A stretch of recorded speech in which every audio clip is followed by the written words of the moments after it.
Hello friends, ఈరోజు మనం ఈ వీడియోలో దశావతారాల గురించి తెలుసుకుందాం.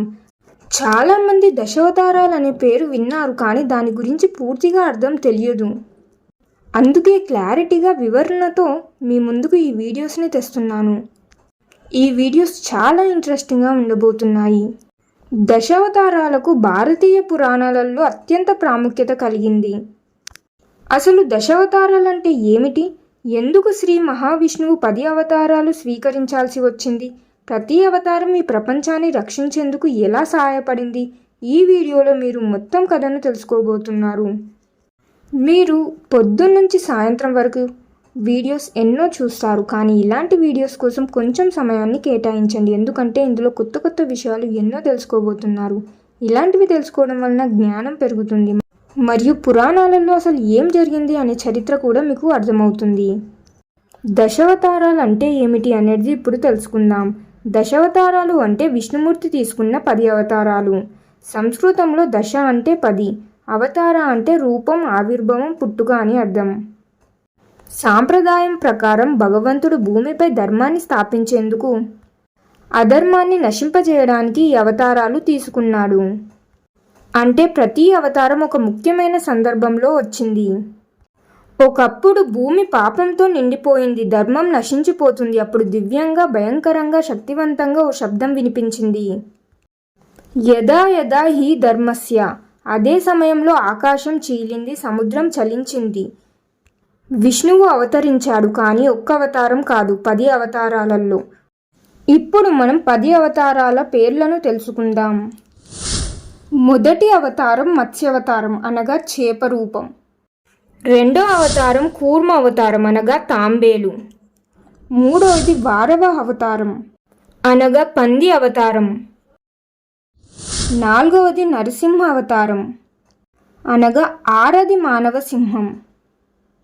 ఐదవది వామన అవతారం, అనగా చిన్న బ్రాహ్మణ బాలుడి రూపం. ఆరవది పరశురామ అవతారం, అనగా యోధముని. ఏడవది రామ అవతారం, అనగా శ్రీరాముడు. ఎనిమిదవది బాలరామ అవతారం, అనగా శ్రీకృష్ణుడు. తొమ్మిదవది బుద్ధ అవతారం, అనగా బుద్ధుడిగా బౌద్ధమత స్థాపన. చివరి అవతారమైన 10వ అవతారం కల్కి అవతారం. గుర్రంపై కత్తితో యోధ రూపంలో ఉంటుంది. కలియుగంలో పెరిగిన అధర్మాన్ని నాశనం చేయడం కోసం వస్తాడు. ఇది ఇంకా జరగలేదు, భవిష్యత్తులో వచ్చే అవతారం ఇది. కలియుగం చివరిలో కల్కి జన్మిస్తారని హిందూ పురాణాలలో చెప్పబడింది. ఇదొక ఫ్యూచర్ అవతారం, అంటే ఇప్పటి వరకు వచ్చిన 9 అవతారాలు కంప్లీట్ కాగా కల్కి మాత్రం వచ్చే దశలో ఉన్నాడు అని విశ్వాసం. ఒక్కొక్క అవతారం రూపం ఎలా ఉంటుందో తెలుసుకున్నాం కదా. ఇప్పుడు ఒక్కొక్క అవతారం గురించి క్లారిటీగా తెలుసుకుందాం. ఒకే వీడియోలో అన్ని అవతారాల గురించి తెలుసుకుంటే వీడియో చాలా పెద్దగా అయిపోతుంది. అందుకోసం ఒక్కొక్క పార్ట్లో ఒక్కొక్క అవతారం గురించి క్లారిటీగా తెలుసుకుందాం. ఈ వీడియోస్ చాలా ఇంట్రెస్టింగ్గా ఉండబోతున్నాయి. ఇప్పుడు మనం ఈ వీడియోలో మొదటి అవతారమైన మత్స్యావతారం గురించి తెలుసుకుందాం. మొదటి అవతారం మత్స్యావతారం.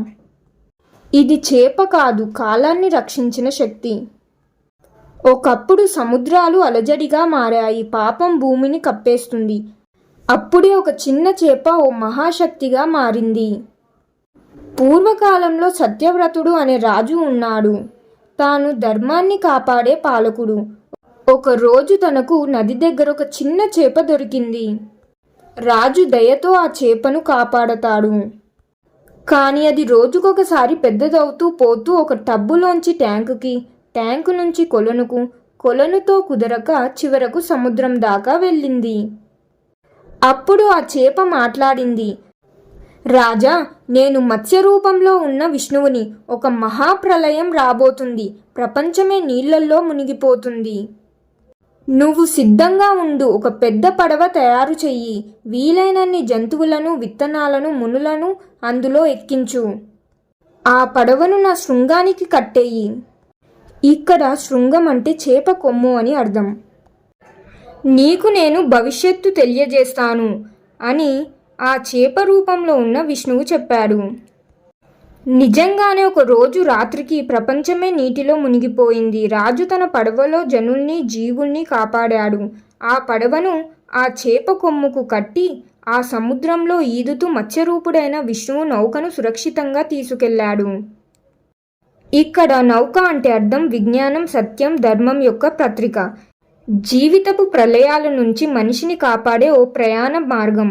మత్స్య రూపంలో విష్ణువు ఈ నౌకను నడిపించి మనుష్యులను జ్ఞానాన్ని, సంస్కృతిని, భవిష్యత్తుకు చేరుస్తాడు. ఆ ప్రయాణంలోనే బ్రహ్మగారు సృష్టి రహస్యాలు మునులకు చెప్పారు. ఆ మునులు మళ్ళీ భూమిపై మన సంస్కృతికి పునాది వేశారు. ఇది సృష్టి సంరక్షణ, పునర్నిర్మాణ కథ. ప్రళయం అంటే నీళ్లతో వచ్చే నాశనం కాదు, మనలో వచ్చే నాశనం. పాపంతో, అహంకారంతో మానవత్వం మర్చిపోయే నాశనం.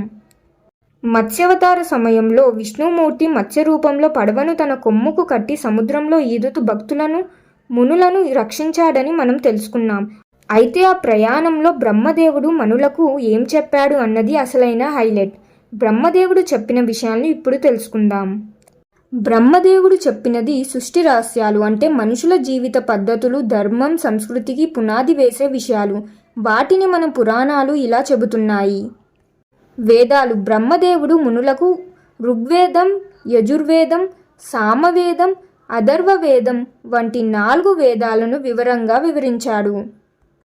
తరువాత ధర్మసూత్రాల గురించి వివరించాడు. ఏది మంచిదో, ఏది చెడ్డదో, ఎలా జీవించాలో అనే ధర్మ నిబంధనలు అన్నీ ఈ సందర్భంలో మునులకు చెప్పారు.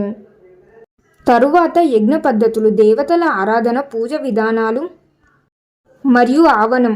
ఆవనం అంటే మన ప్రార్థనలను, మన సమర్పణలను అగ్ని ద్వారా దేవతలకు చేరవేయడం.